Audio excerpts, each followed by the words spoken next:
तर मित्रांनो, स्वागत आहे तुमचं तुमच्या भावाच्या यूट्यूब चॅनलमध्ये, ज्याचं नाव आहे एजी क्रिकमार। तर मित्रांनो, आज आपण मॅच नंबर 41 ती म्हणजे हैदराबाद वर्सेस आरसीबी या मॅचसाठी दोन्ही टीमांची प्लेइंग 11 त्याचबरोबर मित्रांनो काही मॅच डिटेल्स व प्रेडिक्शन या व्हिडिओमध्ये पाहणार आहोत।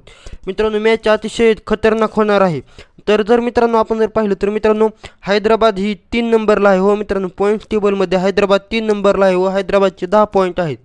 त्याचबरोबर आरसीबी पॉईंट टेबलमध्ये 10 नंबरला आहे व मित्रांनो आरसीबीचे ही 2 पॉईंट आहेत आणि मित्रांनो आरसीबी सगळ्यात शेवट आहे। त्याचबरोबर मित्रांनो, आपण जर आता मॅच डिटेल्स पाहिल्या तर मित्रांनो, ही मॅच नंबर 41 असणार आहे। हो मित्रांनो, मॅच नंबर 41 ही मॅच आहे। त्याचबरोबर मित्रांनो, आपण जर टाईम बघितला तर 7:30 वाजता ही मॅच सुरू होणार आहे। त्याचबरोबर मित्रांनो, हैदराबादच्या होम ग्राउंडवर ही मॅच खेळली जाणार आहे।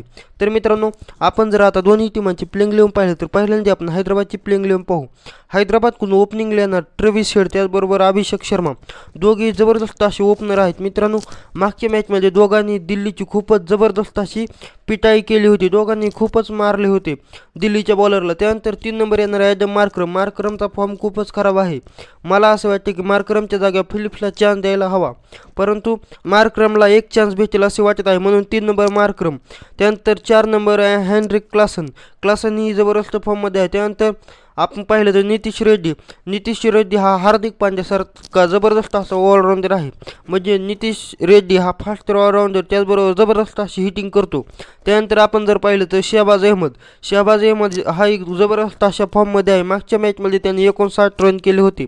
त्यानंतर आपण जर पाहिलं तर अब्दुल समद ही चांगला बॅट्समॅन आहे, जबरदस्त अशी फिनिशिंग हैदराबादला देतो। त्यानंतर मित्रांनो पॅट कमिन्स ही जबरदस्त असा बॉलर व कॅप्टन आहे व पॅट कमिन्सचाही जबरदस्त असा फॉर्म चालला आहे। त्यानंतर आपण पाहिलं तर भुवनेश्वर कुमार, मयंक मार्कंडे व टी नटराजन। तर मित्रांनो, ही होती हैदराबादची या मॅचसाठी प्रॉबेबल प्लेइंग 11। तर चला आता आपण आरसीबीची या मॅचसाठी प्रोबेबल प्लेइंग 11 पाहू। तर आपण जर आरसीबीची प्रोबेबल प्लेइंग 11 पाहिली तर ओपनिंगला येणार विराट कोहली त्याचबरोबर फाफ डु प्लेसिस। मित्रांनो, मागच्या मॅचमध्ये विराट कोहली आऊट होण्यावर खूप प्रश्न उठले होते, कारण मित्रांनो तो नो बॉल होता असे बरेच दिग्गज कॉमेंटेटर म्हणले होते।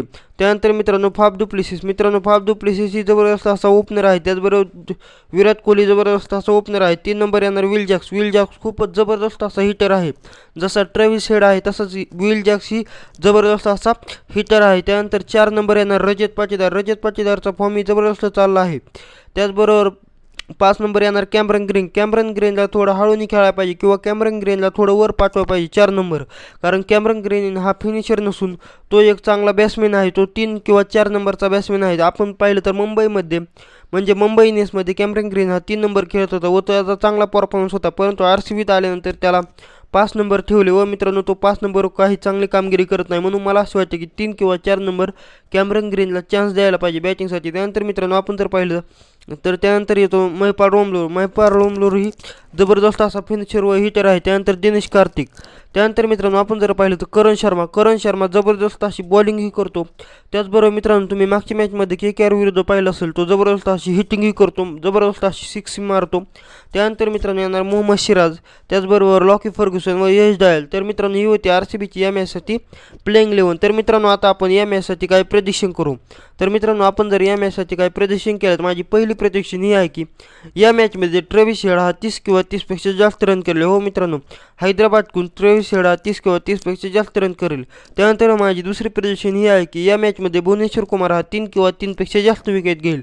भुवनेश्वर कुमारचा फॉर्म या IPLमध्ये काही खास नाही, परंतु मला असे वाटते की भुवनेश्वर कुमार या मॅचमध्ये 3 किंवा 3पेक्षा जास्त विकेट घेईल। त्यानंतर माझी तिसरी प्रेडिक्शन ही आहे की विराट कोहली या मॅचमध्ये 30 किंवा 30पेक्षा जास्त रन करेल। हो मित्रांनो, विराट कोहली या मॅचमध्ये 30 किंवा 30पेक्षा जास्त रन करेल। त्यानंतर माझी चौथी प्रेडिक्शन ही आहे की करण शर्मा या मॅचमध्ये 2 किंवा 2पेक्षा जास्त विकेट घेईल। हो मित्रांनो, आरसीबीकडून करण शर्मा या मॅचमध्ये 2 किंवा 2पेक्षा जास्त रन करेल। त्याचबरोबर मित्रांनो, लास्ट आणि माझी फायनल प्रेडिक्शन ही आहे की ही मॅच हैदराबाद जिंकेल। हो मित्रांनो, ही मॅच हैदराबाद जिंकेल। तर मित्रांनो, तुम्हाला काय वाटतं की ही मॅच कोण जिंकेल ते आम्हाला कमेंटमध्ये सांगा, आणि असेच क्रिकेटचे मराठीत व एंटरटेनमेंट व्हिडिओ पाहण्यासाठी आपल्या चॅनलला आता सबस्क्राईब करा, कारण आपण असेच क्रिकेटचे मराठीत आणि जबरदस्त असे व्हिडिओ घेऊन येत असतो। तर चला भेटूया पुढच्या व्हिडिओमध्ये, तोपर्यंत क्रिकेट पाहत राहणे आपले